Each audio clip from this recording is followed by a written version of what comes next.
Et si nous prenions la décision de rendre nos vies plus simples?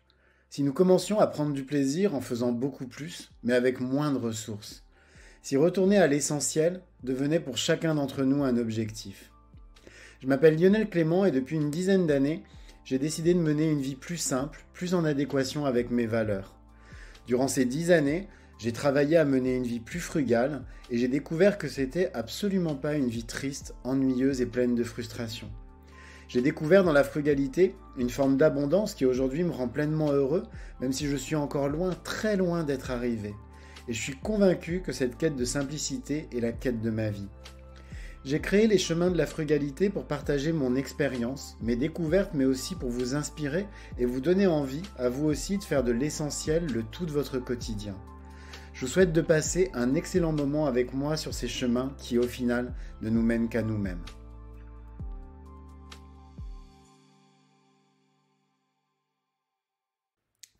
Est-ce que tous les pains, en fait, se valent? Moi, j'avoue que pendant des années, je me suis jamais posé cette question. En gros, j'allais acheter ma baguette à la boulangerie juste en bas de chez moi, ou quand j'avais la flemme, directement en grande surface en même temps que je faisais mes courses. Et jamais je n'ai réfléchi à ce que contenait exactement mon pain. C'était du pain en fait, donc de la farine, de l'eau, de la levure de boulanger. Pourquoi est-ce que j'allais chercher à me poser des questions inutiles? J'ai continué ainsi, donc, en mode complètement insouciant, jusqu'à il y a à peu près 10 ans. À l'époque, j'habitais à Grenoble, une ville que j'ai quittée il y a quelques mois à peine pour m'installer à Marseille. Et à l'époque, donc, une toute nouvelle boulangerie ouvre dans mon quartier. Et la promesse de cette boulangerie, c'est de fabriquer du pain uniquement avec des farines bio et du levain naturel. Bien entendu, moi à ce moment-là, je sais absolument pas différencier un pain au levain d'un pain à la levure de boulanger. Pour moi, il y a des boulangeries qui sont meilleures que d'autres. Je constate aussi que certains pains se conservent beaucoup mieux. Et c'est d'ailleurs la principale raison qui m'a fait arrêter, déjà à l'époque, d'acheter mon pain en grande surface. C'était pas pour le goût ou la composition, mais uniquement parce que j'avais une meilleure conservation quand j'allais chez mon boulanger. Je me décide donc à aller dans cette boulangerie, et là, c'est la grosse surprise. Pas de baguette tradition, pas de croissant, etc. Mais juste des grosses miches de pain, très brutes, qui me rappellent mon enfance d'ailleurs. Je vous en ai déjà parlé dans ce podcast. Et puis des brioches, etc. En fait, vraiment une autre forme en fait de boulangerie. J'achète donc un pain complet, je rentre à la maison pour le goûter, et là, c'est une vraie révélation. C'est certainement un des meilleurs pains que j'ai mangé de ma vie. Il a des saveurs incroyables, vous voyez, sucrées, acides, c'est incomparable. Ou plutôt, mon seul point de comparaison, c'est vraiment la boulangerie de mon enfance que je retrouvais en mangeant ce pain. La différence, en fait, elle est tellement flagrante qu'elle est vraiment, elle aiguise ma curiosité. Qu'est-ce qui fait la différence entre ce pain qui est vraiment délicieux et tous les autres que je mange normalement? Et là, je me doutais absolument pas que j'allais découvrir un monde passionnant dans lequel la tradition de la boulangerie artisanale côtoyait les pires pratiques industrielles. Premièrement, pour commencer, rappelons quels sont les ingrédients d'un bon pain. Pour réaliser un bon pain, vous allez avoir besoin de farine, d'eau et de sel. Un point, c'est tout. La farine et l'eau vont vous permettre de fabriquer un levain qui va vous servir à faire lever votre pain tout simplement. Enfin, tout simplement, c'est pas si simple que ça en fait. Car fabriquer son pain au levain, ça prend du temps. C'est pour cette raison que de nombreuses boulangeries, et en tout cas toute l'industrie du pain y a renoncé depuis très longtemps au profit de la généralisation de la levure de boulanger. Je ferai demain un épisode très spécifique sur le levain, mais ce qu'on peut retenir aujourd'hui, c'est que passer à la levure de boulanger a permis, au détriment du goût, bien souvent, alors pas forcément parce qu'il y a quand même des boulangeries qui fabriquent du très bon pain, on va y revenir à la fin, des très bonnes baguettes tradition avec de la levure de boulanger, mais généralement, ce passage à la levure de boulanger seul, c'est fait au détriment du goût et puis souvent avec un objectif, c'est d'augmenter la rentabilité, la capacité de production.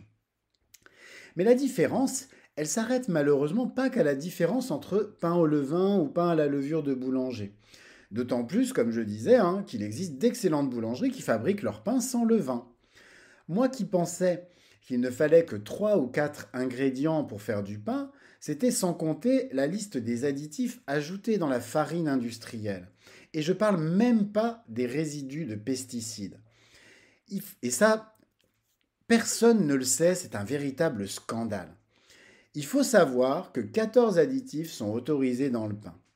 L'objectif de ces additifs, il est multiple. Permettre par exemple une pousse plus rapide, avoir une mie plus aérée ou un pain plus élastique. Bref, on est vraiment très très loin de l'expérience du pain 100% artisanal.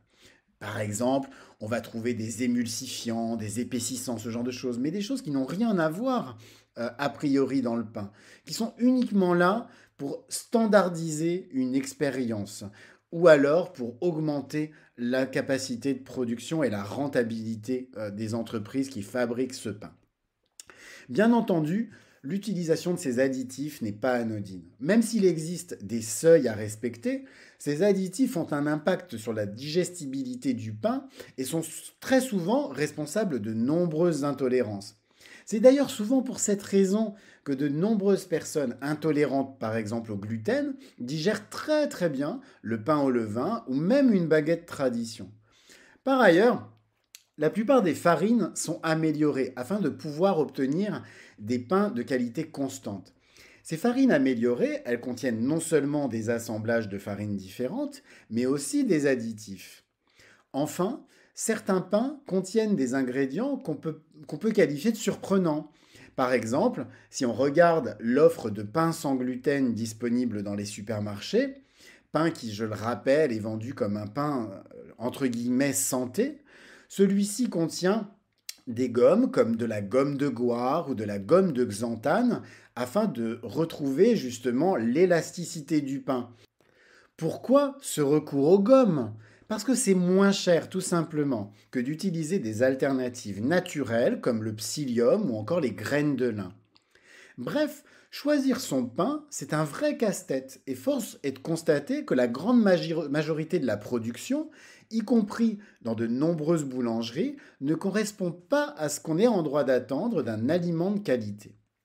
Mais alors dans ce cas, comment s'y retrouver dans toute cette offre qui clairement avance masquée?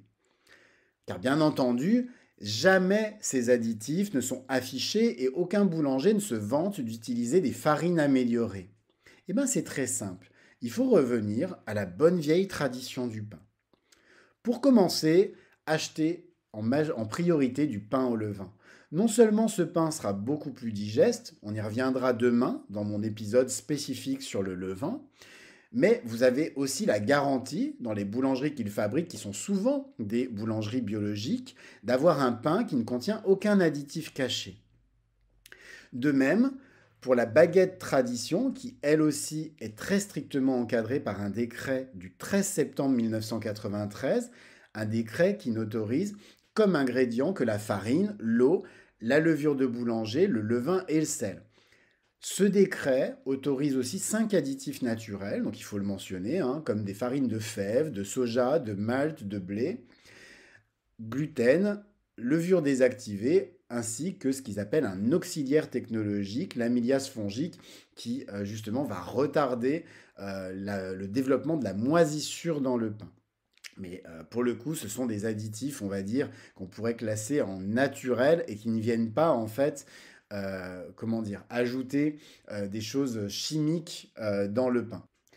Néanmoins, en ce qui me concerne, et ça c'est un choix personnel, je préfère acheter mon pain lorsque je l'achète dans des boulangeries biologiques où j'ai la certitude de n'avoir un pain que le plus brut possible et absolument pas un pain avec un quelconque additif, même naturel.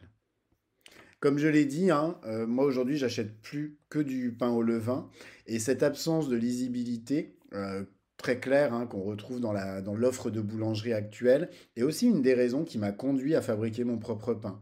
Mais on en reparlera dans les prochains épisodes de cette semaine de podcast dédiée au pain. Cet épisode des chemins de la frugalité est maintenant terminé. Comme d'habitude, je vous invite, si vous aimez mon podcast, à vous y abonner ou encore à lui mettre 5 étoiles sur votre plateforme de podcast préférée. Comme je vous l'ai dit à plusieurs reprises, le fait de mettre des étoiles euh, à mes épisodes de podcast, c'est ce qui va me permettre de mieux le référencer, mon podcast, et donc de le faire découvrir au plus grand nombre. Et sinon, vous pouvez également le partager autour de vous afin de le faire connaître à vos proches. En attendant, je vous souhaite à tous une très belle journée et puis je vous dis à demain pour un nouvel épisode. Au revoir.